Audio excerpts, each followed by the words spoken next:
안녕하세요. 이유한입니다. 오늘은 능언경 8강 아나는 왜 부처님을 따라 출가했는가 라는 제목으로 강의해 드리겠습니다. 인도 마가다국 기원정사 부처님이 법을 설하고 제자들이 조용히 둘러앉은 순간 그 자리에 아난이 없었습니다. 항상 부처님 근처에 있던 아난이 없었던 것입니다. 그는 어디론가 홀린 듯 걸어가고 있었는데요. 그의 앞에는 외도 마든가 아름다운 여인이 서 있었습니다. 아나는 그녀의 주문에 홀려 환술에 빠져듭니다. 그 뒤 부처님이 이 소식을 듣고 아난을 구해서 데려와서 왜 출가했는지를 물어보십니다. 너는 어떤 마음으로 수행하려 했느냐? 저는 부처님을 믿고 출가하여 법을 따르며 수행했습니다. 그 믿는 마음은 어디에서 일어났느냐? 아나는 대답하지 못했습니다. 직심으로 답하라. 여기에서 직심이라 함은 단순한 정직한 말이 아니라 생각을 하지 말고 바로 말하라는 것입니다. 분별 이전의 마음, 사유나 개념을 벗어난 본래의 마음으로 보라는 뜻입니다. 이 사건의 시발점은 아난이 출가한 때로 거슬러 올라갑니다. 그는 부처님의 32상, 특히 정수리의 빛남의 마음을 빼앗겨 출가했다고 고백합니다. 사실 저는 부처님의 아름다움을 사모하여 출가했습니다. 하지만 아나는 경전의 기억력은 뛰어났으나 마음의 본질을 찾는 수행에는 다다르지 못했습니다. 락강의 정신분석으로 보면 아난이 사모한 부처님의 32상은 단순한 외형이 아니라 그 아난의 결핍을 채워줄 무의식적 환영이자 대상 A였습니다. 대상 A라는 것은 욕망을 생성하게 하는 잉여의 표상인데요. 아나는 부처님을 사랑한 것이 아니라 자기 내면의 결핍이 투사된 이미지를 사랑한 것입니다. 그 이미지가 마든가에 의해 아름답게 유사하게 재현되자 쉽게 빠져들 수밖에 없었던 것입니다. 즉 그는 실제의 부처가 아니라 자신의 욕망이 만든 부처의 형상에 끌렸던 것입니다. 마든가는 아난이 욕망하던 이상적 이미지를 비슷하게 재현했습니다. 그래서 상징이 붕괴되고 실제가 침투되는 건데요. 아난은 그 환영에 빠지고 이때 부처님은 직심으로 답하라 라고 하십니다. 이 말은 상징계 언어와 이미지 모든 개념을 버리고 실제를 직시하라는 요청입니다. 우리는 무엇을 따르는가? 아나는 부처님의 형상을 수행의 대상이라고 여겼지만 정작 그는 그 형상에 투사된 자신의 욕망을 따랐던 것입니다. 오늘날 우리도 진리를 따른다고 하지만 그 진리가 사실은 나의 욕망을 채워줄 상징은 아닌지 한번 살펴볼 일입니다. 보는 자를 보라, 듣는 자를 들어라. 마음 이전의 마음, 그 자리에 진실이 있다. 이어 마음이 어디 있는지를 물으시는데 아나는 어디에도 마음을 찾을 수가 없었습니다.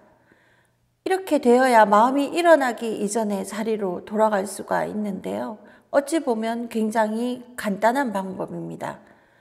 살아갈 이유가 있다는 건 반대로 말하면 산다는 것이 힘들다는 것인데요. 산다는 것이 이 육신과 영혼을 유지해야 하는 일이기 때문에 쉽지가 않습니다. 마음의 이전의 자리를 회복하면 살아갈 이유가 필요 없어질 것입니다. 살아갈 이유를 대상 A라고 생각할 수도 있습니다. 불교가 힘들게 느껴지는 이유는 이 대상 A를 살아갈 이유를 놓아버리라고 하기 때문에 힘든 것입니다. 대상 A로 살아가는 동안에는 진실이 부족합니다.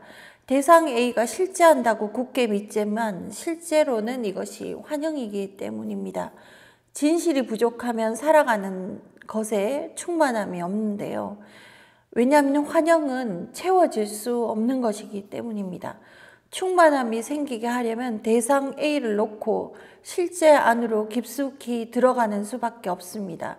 그 대상 A가 돈을 향할 수도 있고 그 대상 A가 사람을 향할 수도 있고 그 대상 A가 부처님을 향할 수도 있습니다. 실제 안으로 들어가는 데는 이때 부처님이 아난에게 요구하셨던 것처럼 직심이 필요합니다. 생각을 거치지 않은 마음이 필요하다는 것이죠. 이어 첫 부분에 칠처징심이 나오는데요. 이렇게 칠처징심을 하신 것은 아난이 직심으로도 마음의 본질을 밝히지 못하자 부처님께서 그 마음이 어디에 있는지를 7번에 걸쳐 물으신 장면입니다. 이는 마음의 위치를 찾기 위한 논리적 탐구가 아니라 마음이라는 것이 본래 어디에도 고정될 수 없다는 것을 드러내기 위한 자비의 대화입니다. 아나는 차례로 눈, 귀, 생각, 몸안, 몸박, 허공, 대상에 반응하는 작용 속에 마음이 있다고 대답하지만 부처님은 7가지 모두 부정하셨습니다. 눈에 있다면 눈을 감을 때 마음도 멈추어야 하고, 귀에 있다면 잠든 사이에 마음은 사라져야 하며, 생각 속에 있다면 생각을 하지 않는 순간에는 마음이 없어져야 하는 것입니다. 또 몸 안에 있다면 나를 자극하지 하는 것이 없을 때 마음이 없는 것이 되어야 하고, 몸 밖에 있다면 그 마음은 나의 것이 아니게 될 것입니다. 그리고 마음이 허공 속에 있다면 허공은 감정도 분별이 없어서 나의 마음이라고 하기가 어려울 것입니다. 또한 대상을 따라 일어나는 것이 마음이라면 진짜 마음이 그렇게 여기저기로 움직이는 것이라고 볼 수 없기 때문에 7가지 모두 진짜 마음이 아니라고 부정하셨습니다. 진짜 마음이 아니라고, 가짜 마음이라고 부정하신 것은 이제 진짜 마음이 어디 있는지를 밝히기 위함이죠.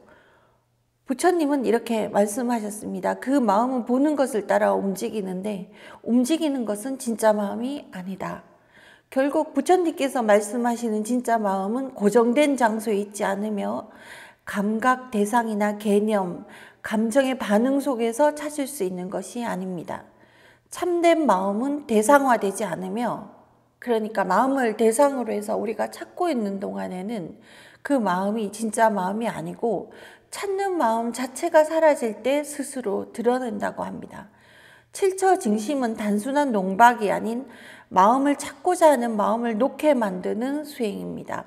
마음을 대상 A로 보고 찾고 있는 한 그것은 대상일 뿐 주체가 아니기 때문에 이렇게 칠처증심을 하는 것은 우리 모두가 지닌 마음에 대한 집착을 해체하기 위한 부처님의 방편이며, 직심을 통과해서 본래의 마음으로 돌아가는 길을 제시하는 능언경의 가르침입니다.